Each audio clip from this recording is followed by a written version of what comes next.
This is CyberSound, your simplified and fundamentals-focused source for all things cybersecurity. Welcome to CyberSound. I'm your host, Jason Bufal, joined today by Michael Grandy and Steve Maresca. Hello. Hey, guys. Hi. And we've got on Zoom a special guest, Rocco D'Amico, the CEO of Brass Valley. Welcome, Rocco. Thanks for joining. Well, it's great to be here. Thanks, guys. So we're going to talk a little bit about sort of your business, and I'll summarize it really quickly. You're in the data destruction, data disposal business primarily, but if you could maybe give a couple minutes of who you are, who you serve, and what you do. Sure. So we are in the ITAD industry, which is IT asset disposition, and we work with large to medium-sized companies when they're done with their old computer equipment. Usually it's data center equipment. We do a lot of we're data center centric, but when they're all done with their old equipment, they need someone that's a third party to come in and erase all the data, remove the equipment, which is what we do. Then we bring it back to our facility and we either recycle it or we refurbish it and resell it. And if we resell it, the customer gets a revenue share based on the resale proceeds that we receive. Okay.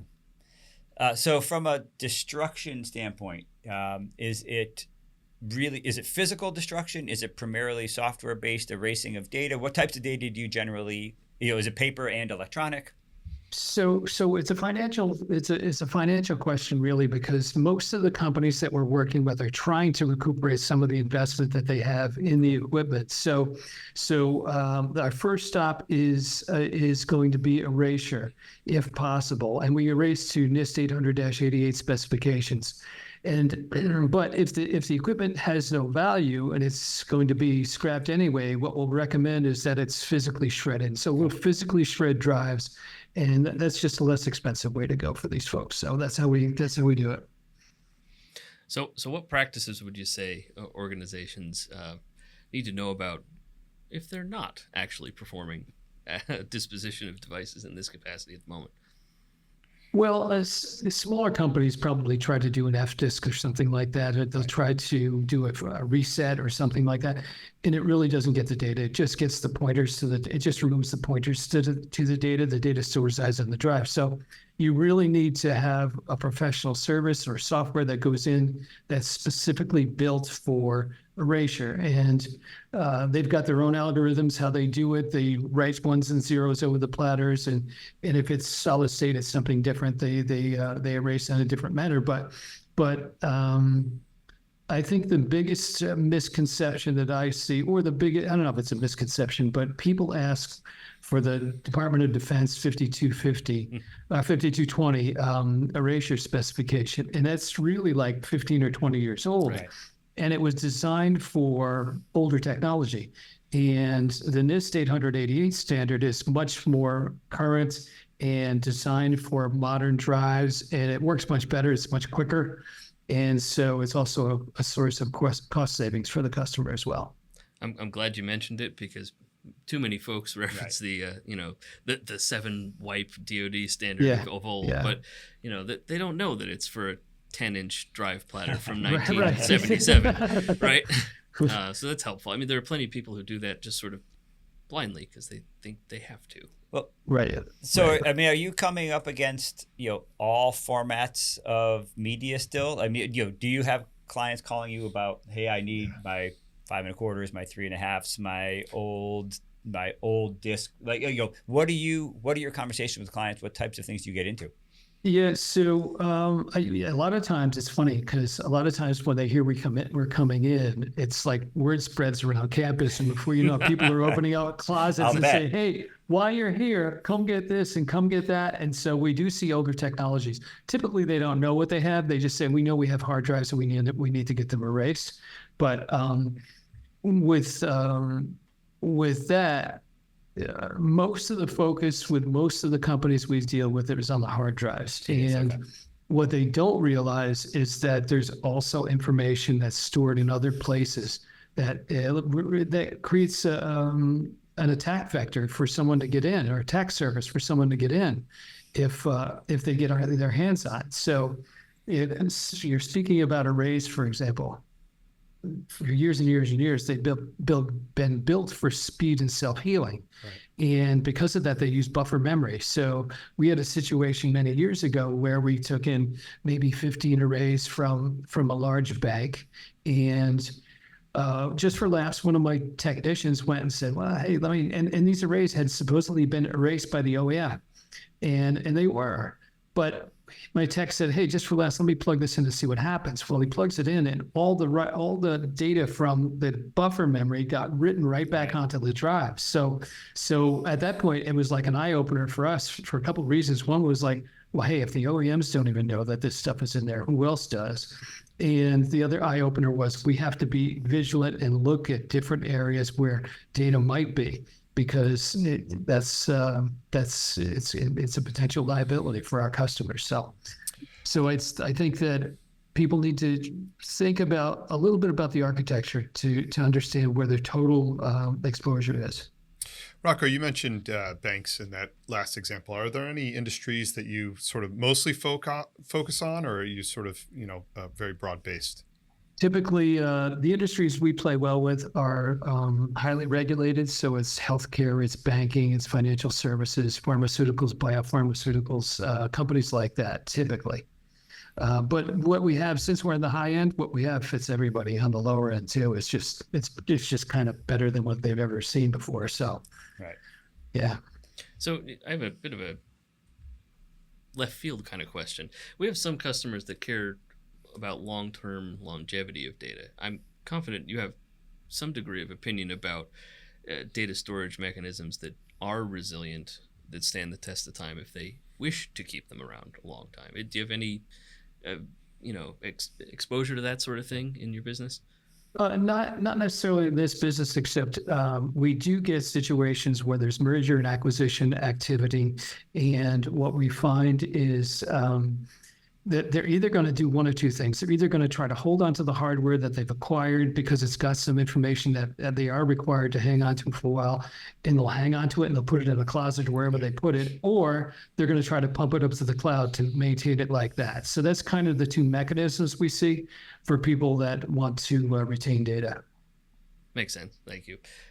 Other treasure troves of long-term data are usually around, litigation expectations, Yes. employee termination, things of that variety. Do you treat that with any higher degree of sensitivity? Well, we don't usually, when people are sending their equipment to us, they're sending it to us to be destroyed. So we eradicate the data, and it's up to them to save whatever they need to save. And usually, as I say, they're either going to not give it to us, or they're going to pump it into the cloud somewhere and save it like that. Yeah, the outcome of his business is pretty straightforward. Yeah, there's only one outcome. Yeah, that's the best kind. Yeah, I'd like to tear things down a lot more. I mean, it's way easier to take apart than to build it. Yeah. So what types of things should a client be thinking about, though? They call you. Do they need to be concerned about chain of custody, for example, or is there a time where you take drives, maybe don't destroy them on site, and is there a period of time where you have to store them, and is there a secure facility to do that? Like, what types of things might impact an engagement? Sure. So one of the things that we emphasize with our clients is that they really need to pay attention to chain of custody, because most people think the chain of custody ends when they give their equipment to us, but really you cannot, as a company that owned the original generator of the waste or of the data or the storer of the data, you cannot sever your liability for that information or that equipment, either from an environmental perspective or from a data security perspective.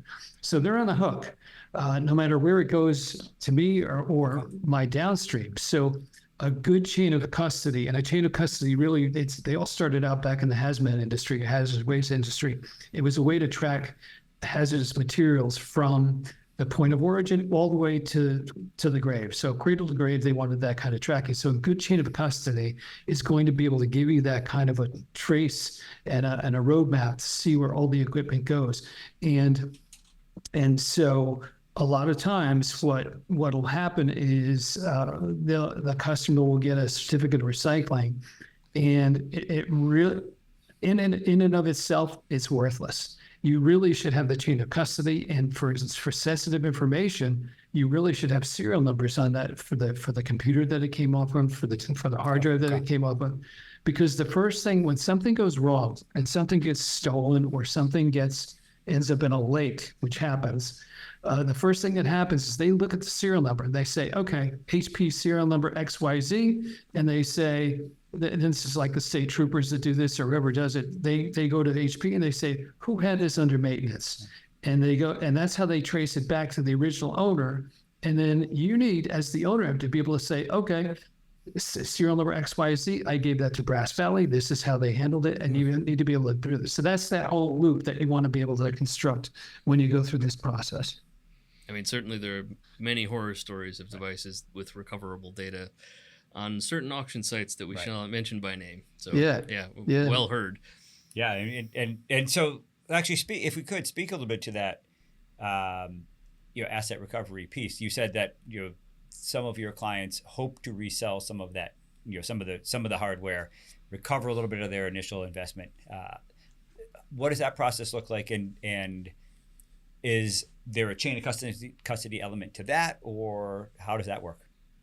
Yeah, so throughout the ITAD industry, they've got what they call the circular economy, and it basically means we're going to try to get as much life out of the equipment as we possibly can, which means we'd rather resell it and have somebody use it than to just tear it apart and shred it and smelt it and turn it into something else that way, because the more you can extend the useful life of the equipment, the better off the environment's going to like it, and everybody else is going to like it. Right. So what we can do is, in that situation, we take, let's say it's a laptop, we'll be able to tell where we sold that laptop, and we keep those records so that way if something goes wrong and that laptop ends up someplace where it's not supposed to be, we can go back and say, no, this was a sale and this was done legally and all that. So that's how we take care of that. And just while we're on that topic, one of the things that we're working on, I've got a gentleman that works with me from Ghana, and we're taking laptops that were not going to be used in the States because they're too low tech. The technology is too low end. But over in Ghana, where they don't have anything, that we're sending it over there. Our goal is to try to give every school in Ghana, every kid in every school in Ghana, a laptop computer so that they can have introduction to the 21st century, really. So it's really pretty cool. So do me a favor, speak a little bit more about that, because I don't want to gloss over that. So that Brass Valley's goal is to work with an individual from Ghana to actually get computer equipment to students? Yeah. We've got just by happenstance. It was a gentleman that works for me and comes from Ghana, and like companies like the United Nations, I got people from all over the place, and so this gentleman from Ghana, he happened to be connected to high government officials in Ghana, and he got the idea. He said, and he's a very charitable man. He said, hey. He's looking at all these computers going through our building, and he knows the ones that we're scrapping or we're sending down to be recycled. And he said, you know what? I know somebody that can use that. And he goes, all the school children in Ghana, they have nothing. They're really, it's dirt poor. So we just kept working it. And now we're starting, I think we've had 4 or 5 shipments, or initial shipments go over. So we're trying to build that out. And then who knows where it goes after that. I'd like to do it for the whole continent if I could. So it's a great cause. Yeah, that's great. Yeah. Good for you. Congratulations on pulling that together. Thank you. Yeah. He's doing all the work. Yeah, that's right. You get to tell the story. There's no harm in that. Yeah, I think it's a fairly straightforward business that you have. So I don't want to overdo it necessarily. It sounds though. I love the term. Do you say a circular economy? Is that just yes? That's a great way to describe that business of recovery and reuse like that. Yes. Anything that we haven't covered today that you wanted to make sure that our listeners heard or that you were able to get across? Well, I will share one other thing with you folks because it may help some of the listeners. One of the things that we implemented in our organization were high reliability practices, and they were originally used. I don't know if you guys are familiar with this, but they were originally used in the nuclear industry. And then they were adopted by the aviation industry, and then they were adopted by the healthcare industry. And it's a way to prevent a human error that's going to cause a big problem where somebody's going to die. And so what we did was, if we have a data breach, it's a big deal because we're working with a lot of data centers, and it's going to be a mega breach if something goes wrong with one of our processes. So I had a lot of confidence in our processes, but I didn't have as much. There were just silly little mistakes that are happening with people. And so my wife, who's an educator was an educator at Waterbury Hospital, she would tell me frequently that, hey, we would talk about it during dinner time, and we'd say, this happened, that happened. She'd go, you really ought to think about the high reliability practices. And so, being the attentive husband that I was, I said, that sounds great. Pass the potatoes, would you? And so finally one day I got frustrated. She explained to me how it came to be, and just the magnitude of improvement that it could make. So just a quick example, in the American healthcare system, before they adopted these principles, the healthcare system in America was losing the equivalent of a 747's worth of people falling out of the sky every day. And these were just needless mistakes that were causing deaths. And so so we've adopted the practices in our organization, and I'm seeing much less. The error rates are much lower, and it just works. So anybody that's looking at this frustrated like I was with just the little human interaction issues that come up just because they don't teach you how to work with each other in school. Right. There's not a course on that. So this is kind of like the course on that. That makes things work, and it makes everybody want to play together as a team, and it takes away any kind of stigma for asking the dumb question and that kind of thing. So it's really good. So that's what I'll leave you with. How long did it take you to put that into practice? It's ongoing, but we've been doing it for at least 2 years now. So you never let go of it. You always reinforce it. But I would say probably 3 months. 3 months of constant, and then the team started coming back to me with things. I knew they got it. I just knew they got it. Right. So I think that's a great place to sort of wrap up. I mean, it's culture in general, in process, culture in data handling and management, information security. Yeah. It's not talked about enough, but it is one of the core things that makes everything flow fluidly and without friction. So. Well, and while the outcome of your business probably isn't hugely complicated, the processes to make sure that you have demonstrated that chain of custody, the attestations required to say that you have destroyed something, like all that assurance, I'm sure there's a lot of nuance and a lot of complication to tracking that and ensuring you have it. So absolutely. Yeah. Yep.